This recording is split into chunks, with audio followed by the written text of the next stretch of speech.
जय श्री राम। यहाँ तक की रामायण कथा मैं कह चुकी हूँ। आगे की कथा इस प्रकार है। भरत जी का प्रयाग जाना और भरत भारद्वाज संवाद। प्रेम में उमंग उमंग कर सीताराम कहते हुए भरत जी ने तीसरे पहर प्रयाग में प्रवेश किया।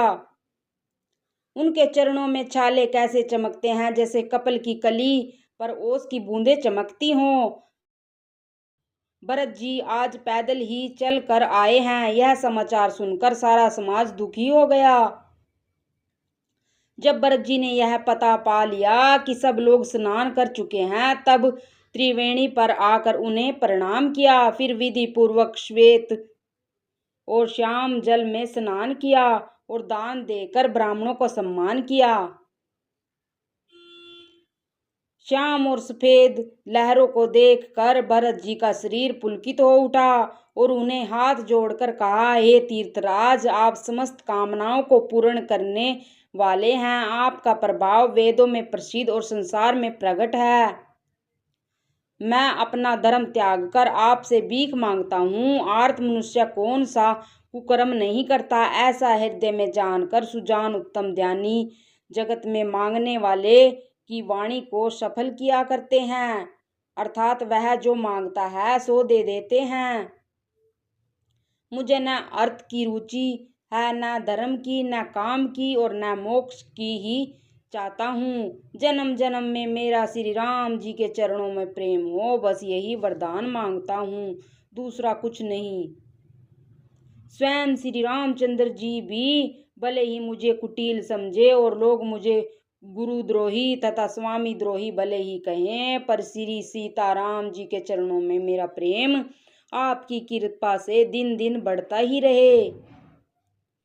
मेघ चाहे जन्म भर चातक की सुध बुला दें और जल मांगने पर वह चाहे वज्र और पत्थर ही गिरावें, पर चातक की रटन घटने से तो उसकी बात ही घट जाएगी। उसकी तो प्रेम बढ़ने में ही सब तरह से भलाई है। जैसे तपाने से सोने पर आग आ जाती है, वैसे ही प्रीतम के चरणों में प्रेम का नियम निभाने से प्रेमी सेवक का गौरव बढ़ जाता है। भरत के वचन सुनकर बीच त्रिवेणी में से सुंदर मंगल देने वाली कोमल वाणी हुई, हे तात भरत, तुम सब प्रकार से साधु हो। श्री रामचंद्र जी के चरणों में तुम्हारा अथाह प्रेम है। तुम व्यर्थ ही मन में गलानी कर रहे हो। श्री रामचंद्र जी को तुम्हारे समान प्रिय कोई नहीं है। त्रिवेणी जी के अनुकूल वचन सुनकर भरत जी का शरीर पुलकित हो गया। हृदय में हर्ष छा गया। भरत जी धन्य है कहकर देवता हर्षित होकर फूल बरसाने लगे। तीर्थराज प्रयाग में रहने वाले वनप्रस्थ ब्रह्मचारी, गृहस्थ और उदासीन सब बहुत ही आनंदित हैं और 10-5 मिलकर आपस में कहते हैं कि भरत जी का प्रेम और शील पवित्र और सच्चा है। श्री रामचंद्र जी के सुंदर गुण समूह को सुनते हुए वे मुनि श्रेष्ठ भारद्वाज जी के पास आए। मुनि ने भरत जी को दंडवत प्रणाम करते देखा और उन्हें अपना मूर्तिमान सौभाग्य समझा। उन्होंने दौड़कर भरत जी को उठाकर हृदय से लगा लिया और आशीर्वाद देकर कृतार्थ किया। मुनि ने उन्हें आसन दिया। वे सिर नवाकर इस तरह बैठे मानो भाग कर संकोच के घर घुस जाना चाहते हैं। उनके मन में यह बड़ा सोच है कि मुनि कुछ पूछेंगे। भरत जी के सील और संकोच को देखकर ऋषि बोले, भरत सुनो, हम सब खबर पा चुके हैं। विधाता के कर्तव्य पर कुछ बस नहीं चलता।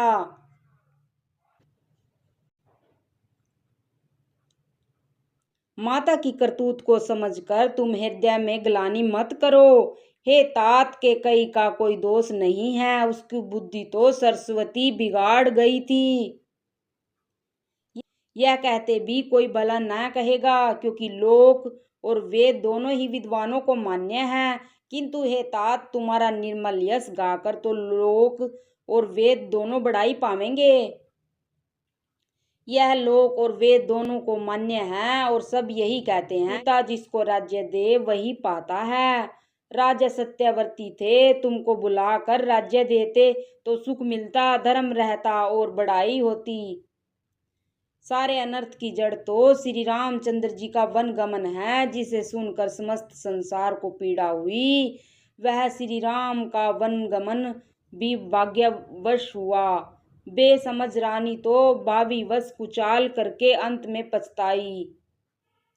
उसमें भी तुम्हारा कोई तनिक सा भी अपराध कहे तो वह अदम अज्ञानी और असाधु है। यदि तुम राज्य करते तो भी तुम्हें दोष न होता। सुनकर श्री रामचंद्र जी को भी संतोष ही होता।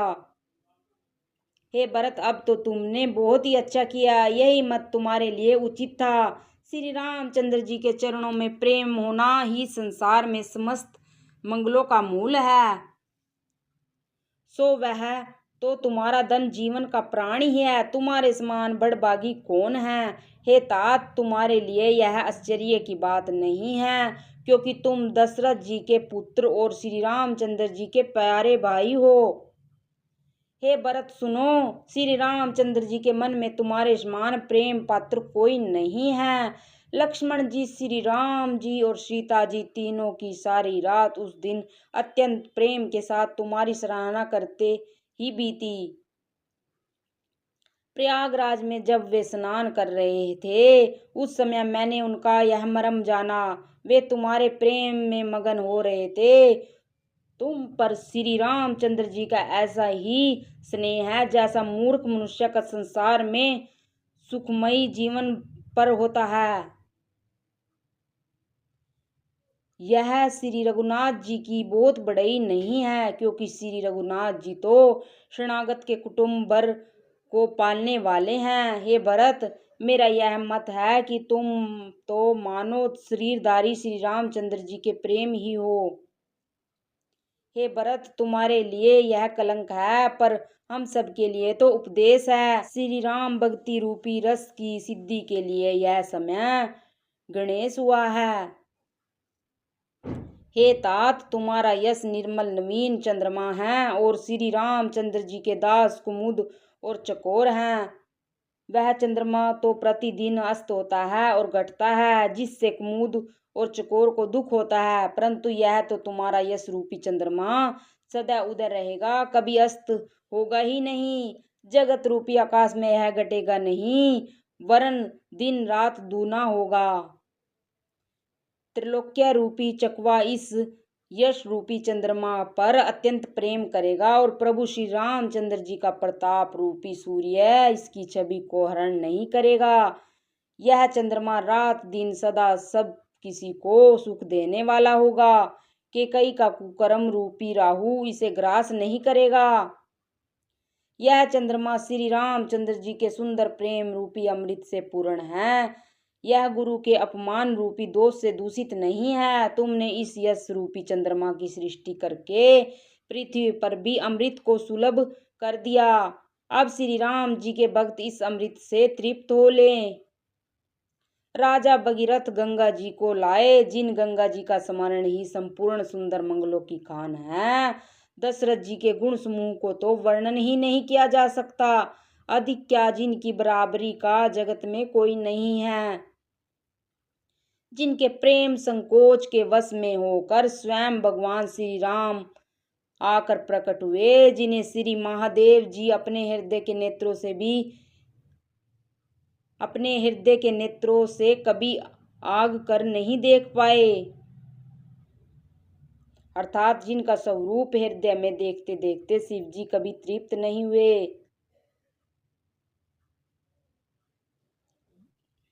परंतु उनसे भी बढ़कर तुमने कीर्ति रूपी अनुपम चंद्रमा को उत्पन्न किया, जिसमें श्री राम प्रेम की हिरण के रूप में बसता है। हे तात, तुम व्यर्थ ही हृदय में ग्लानि कर रहे हो। पारस पाकर भी तुम दृढ़ता से डर रहे हो। हे भरत सुनो, हम झूठ नहीं कहते, हम उदासीन हैं, किसी का पक्ष नहीं करते, तपस्वी हैं, किसी का मुंह देखी नहीं कहते और वन में रहते हैं, किसी से कुछ प्रयोजन नहीं रखते। सब साधनों का उत्तम फल हमें लक्ष्मण जी और श्री राम जी और सीता जी का दर्शन प्राप्त हुआ। सीता लक्ष्मण सहित श्री राम दर्शन रूप उस महान फल का परम फल यह तुम्हारा दर्शन है। प्रयागराज समेत हमारा बड़ा भाग्य है। हे भरत, तुम धन्य हो, तुमने यश से जगत को जीत लिया। ऐसा कहकर मुनि प्रेम से मगन हो गए।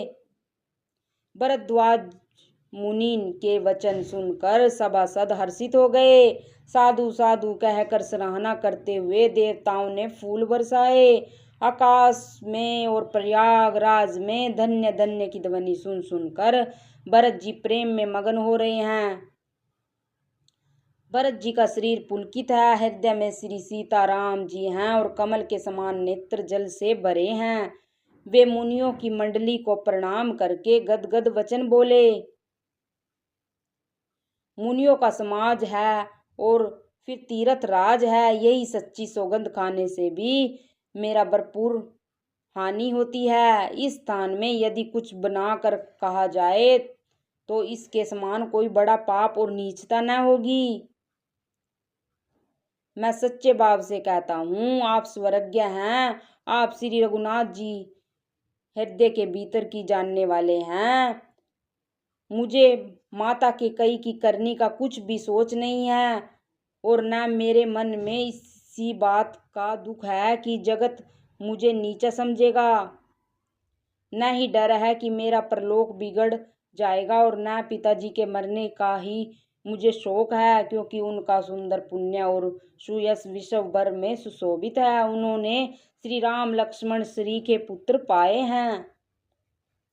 फिर जिन्होंने श्री रामचंद्र जी के विरह में अपने अक्षण भंगुर शरीर को त्याग दिया, ऐसा राजा के लिए सोच करने का कौन प्रसंग है। श्री राम जी, लक्ष्मण जी और सीता जी पैरों में बिना जूती के मुनियों का वेश बनाए वन वन में फिरते हैं।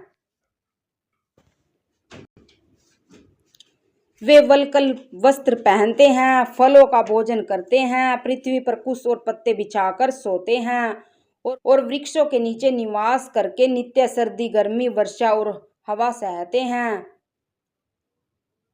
इसी दुख की जलन से निरंतर मेरी छाती जलती रहती है। मुझे न दिन में भूख लगती है, न रात को नींद आती है। मैंने मन ही मन समस्त विश्व को खोज डाला, पर इस कुरोग की असोध कहीं नहीं है। माता का कुमत पापों का मूल बढ़ई है। उसने हमारे हित का वसूला बनाया। उसे कलह रूपी कुकाठ का कुयंत्र बनाया और 14 वर्ष की अवधि रूपी कठिन कुमंत्र पढ़कर उस यंत्र को गाड़ दिया। यह माता का कुविचार बढ़ाई है। भरत को राज्य वसूला है, राम का वनवास कुयंत्र है और 14 वर्ष की अवधि कुमंत्र है। मेरे लिए उसने यह सारा कुठाट रचा और सारे जगत को बारह बाट करके नष्ट कर डाला। यह कुयोग श्री रामचंद्र जी के लौट आने पर ही मिट सकता है और तभी अयोध्या बच सकती है, दूसरा किसी उपाय से नहीं। भरत जी के वचन सुनकर मुनि ने सुख पाया और सभी ने उनकी बहुत प्रकार से बड़ाई की। हे तात, अधिक सोच मत करो, श्री रामचंद्र जी के चरणों का दर्शन करते ही सारा दुख मिट जाएगा। जय श्री राम।